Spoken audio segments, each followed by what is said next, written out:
What an episode. That is all. Thanks for watching. Oh, this episode 10 of Wonder Egg Priority hurt. I opened up the episode very happy. I thought Momoe's kind of change was absolutely adorable. She kind of it was in her dream, of course, and she's having a date with a boy and she's all dressed up and she looks absolutely gorgeous. And I quickly tweeted my heart. I did not know what I was getting into with this episode. This is a Momoe episode, but on top of it, we had some little glimpses more into Ioto, and then, bam, we have basically opened up floodgates on this entire project, the Wonder Egg Priority, this whole egg thing. And the last part hurt bad. It hurt bad. So, like I said, we opened up with the dream of Momoe. Come to find out, she has a date, and she, in this little glimpse of the garden, we had and Rika were asking Aka about the fact of why they were talking, or she said that she's seen them talking to Misaki, one that works at Nero's place. So they're apparently involved with the Japanese Pilates system or project. And then Nero shows up, has nice hair down. She looks very beautiful. Changed her look. But she's like, yeah, here's a picture, and it's Aka and Uaka as their human self. Apparently, they have given up their bodies, and all they have left is their brain, and they're inside these dolls. And so that's interesting. And it was funny because they're like, and I'm sure you guys have plenty of questions for us. And then they get a text from Momoe, and they're like, oh, Momoe. And then they're talking to Momoe, and she's like, yeah, I got a date. And they're like, oh, okay. Well, we'll come to see the girl talk, and they run up there, and oh, this is the first ouch of the episode. There's several ouches of this episode, but apparently this boy that she went on a date with, who had been following her online or something, thought that she was a boy. And so the moment she dressed up all girly to go see him, he's like, oh, wait, I didn't know you're a boy. And that turned him off. And it's just, this girl cannot catch a break for nothing. And I feel so bad for her. It hurts so much. Uh, yeah. Following this, even though she wants them to laugh it off, she obviously hurts. And of course, we see a shot with her laying in bed, and her thing, Frill, is kind of trying to comfort her, but obviously she's in pain for the whole situation. She's finally kind of embraced her feminine side, and it just kind of backfired on her, unfortunately. But this cuts to her having a dream, and this egg in this particular one is a girl who claims that she's a boy. And it was interesting because I kind of wondered if they were, I guess, trying to play off assumptions with this particular scene, but I'm not sure, because at the very beginning she says, this girl says that she got a boy inside, and she's trying to play, dress up like a boy, and then kind of find out this boy, this creature in the world that they have to defeat, ends up being this kendo leader that got her pregnant. And I guess she was trying to, be a boy. And this is like I said, I thought that they were trying to play off the assumptions that her saying that I have a boy inside is that her saying, I want to be a boy, basically. And then I thought that they were playing it off that no, she's got a boy inside of her, she's pregnant. And then the later parts where they were kind of, concluding everything, she's literally like, no, I just wanted to be a boy. And she also tells Momoe, I hope when I get reincarnated or when I'm reborn, I will be a boy and I can find you. And she says, can you wait until I find you? Don't get in a relationship. I would, basically confessing her love is, when I come back, I want to be a boy so I can be with you, kind of thing. Because that's what Momoe is obviously looking for. Not so much that she has a problem with females. She wants to be with a boy. And so it was a lot of little kind of mixed emotions there. Obviously, they're kind of hitting on her insecurities more. Kind of, again, I guess I kind of play this off as being Aka and Uraka after what happened with Neru. I'm playing this as off as Aka and Uraka obviously are, I guess, manipulating things in some way. And obviously, that's probably a situation there where they were trying to manipulate her in some way, giving her some kind of closure and acceptance for what she is, not so much trying to hurt her. And that's kind of the feeling that I got with Neru, was that it was not a case of them trying to manipulate it to hurt her. It was to help her come to the conclusion and move on, kind of thing. So, yeah. And that's where things start getting really crazy. Of course, during this fight, I don't want to skip this. During this fight, Oto is asking about how's Momoe to Aka Nuraka, and they're like, you need to focus on yourself. Why do you always focus on other people while you're fighting? Is it because you're trying to avoid your own problems? And that was like a oof, oof moment right there, because we were getting little shots that Oto confronted Sawaki, her teacher, and he was actually he's quitting the school to pursue his art, and he's got an exhibition that he's doing, and he wants her to come see it. And obviously, they're insinuating she's avoiding her dealing with that situation because of this. But yeah. So after Momoe finishes this thing, she goes back to the spot where her friend is at, Haruka. And there's a kind of a shower curtain circling it. And a little countdown happens. The curtain comes down, and Haruka's there, and she's not a statue anymore. She's actually there. And right when Haruka comes to embrace Momoe, she disappears. So now we get a glimpse of what happens when they finish. And it looks like just a case of Haruka's now able to move on, which kind of technically goes back into the theory of this all being a situation of, in a case where they end their own life, they are in a purgatory. The statues could be possibly a purgatory, and maybe doing this process allows them to be freed from that purgatory. So Haruka is just essentially moving on. So unless we see Haruka pop up in the next episode in the real world, we've essentially confirmed that they don't get revived. They just get allowed to move on. That's at least what I'm kind of gathering from this, because we see Momoe after this scene, and she's not going to see Haruka, and Haruka's not there.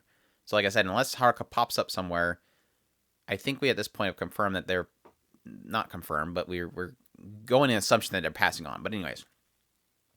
So yeah, that was our first glimpse of what happens when the statue finally gets released. But Aka and Uraka at this point are talking about how, or they let Ai and Neru and Rika know that, hey, look, she's finished it. She's done. She's probably not going to help you guys anymore, so you're going to have to step it up.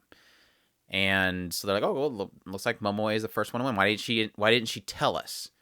And that's when we get them, Aka and Uraka, talking and saying that, yeah, this is kind of throwing a wrench in their plans, because they need these girls. They said specifically to confront Thanatos, which we had Thanatos mentioned before, and that was Neru's friend, one of the other Pradis. She mentioned that Thanatos, some stage of Thanatos smelled like flowers. And so this is obviously the idea of Thanatos as the afterlife kind of thing, a collector of souls, basically.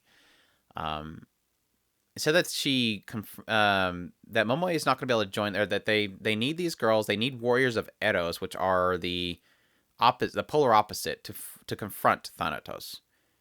And they don't believe Momoe is going to come back because she now knows the overwhelming fear of death.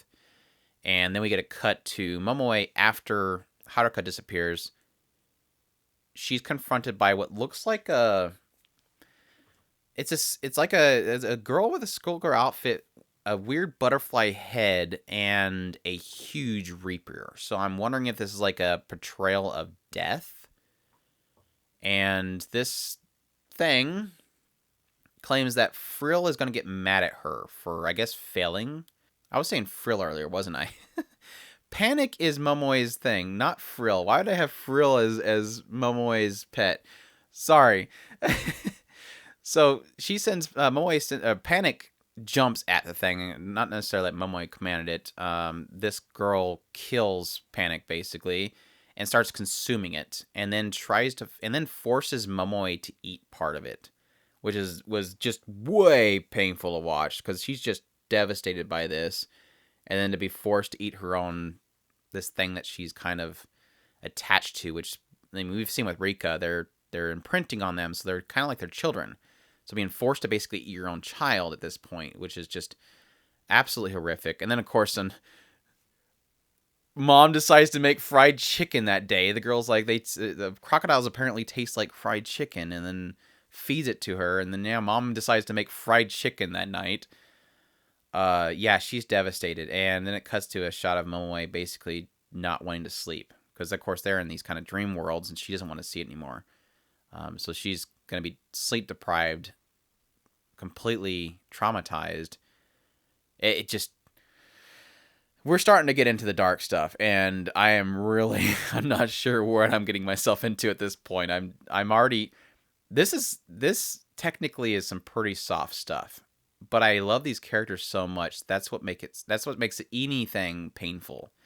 So I am terrified as what these last 2 episodes are going to be like, or if they decide to make a 13th. I don't know if it's decided at this point if it was an intended thing for the recap episode to be 8, but yeah. The only other thing we had was Ioto learning that Momoe has succeeded and completed what she needed to do. It seemed like I kind of got encouraged to kind of put a conclusion to what she's doing, and she decides to go to the exhibition the exhibit that Suichiro is doing, Sawaki is doing, her teacher. So she gets kind of ponytailed up, a cute little dress, really casual, cute dress, really looked adorable.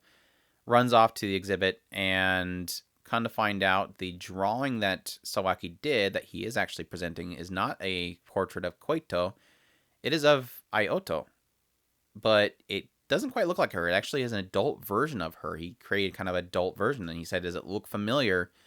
She says, my mother. And she's like, yes, this is what you're going to look like when you get older. You're going to be beautiful, basically. And that's when she asked the question we've all been wondering. Do you not really ask the question that we all are wondering, but really kind of, I guess this questioning does kind of help the situation. Presented with this beauty that is before them, this art of her as an adult, what he envisions her as adult, to ask at this point, do you love my mom? And he says, yes, I do. I feel kind of puts a conclusion to the question of, is Sawaki in love with Ioto? After this scene, the way it was portrayed, how it played out, feels like this puts an end to that. He does love Ai's mom.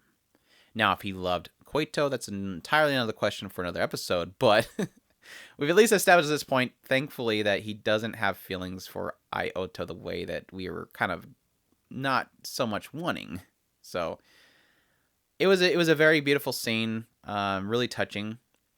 But of course, the big thing that happens at the end of it is I asked Sawaki straight up, why did Koito die? And they left it at that. So we're not going to find out what he responds with. And unfortunately, it could totally turn into a thing where he doesn't even give her a good answer in the end. But possibly we might get an answer to what at least he's seen was the cause of her death. And that's great. So, yeah. This episode, I think that was everything that happened, but yeah, I am, very crazy episode. Obviously, we've got it revealed Aka and Uraka, they were human, they were part of this Japanese party system. They gave up their bodies. They are now apparently trying to confront Thanatos. And they're trying to build these girls up in order to fight it, because I'm assuming these are the warriors of Eros would be these girls that are fighting. They've lost one of their warriors, which was Momoe. Obviously, Ai is probably going to have to drag her back out of that darkness that she's in. How are they going to react to what Momoe's seen is going to be a huge question mark as well. Is Haruka back, or is she just passed on? And is it going to get darker from here on out? There's so many questions, and I am so heartbroken at this point. This is a strong episode. Very powerful episode. And I am I'm totally thrilled with this series. I think this is turning into one of my favorite animes of all time, and there's still 2 episodes left.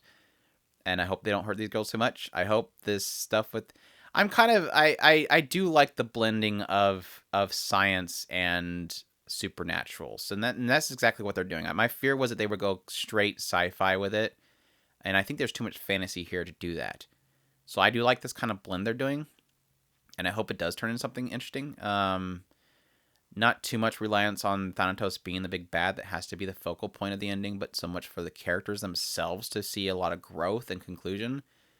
And that's a lot of I'm so surprised Momoe was the first one to finish and the first one to be broken. Both the surprise. I guess it's just a fault of the fact that Momoe was technically the last character to get into. I'm sorry, Momoe. It had to be you had to be the transition casualty, but anyways, so many questions answered, so many mysteries kind of being unraveled, but so many questions created at this point, and I am super excited to see where it goes, and I hope you guys are as well. Let me know in the comments what you thought of this episode. Did it hurt you so much? Did it hurt? Let's have a coming together. Let's all hurt together. Let's have a group hug and embrace each other as we go into the final 2 episodes of the series of Wonder Egg Priority. But I hope you guys enjoyed my impressions of it. And as always, y'all take care.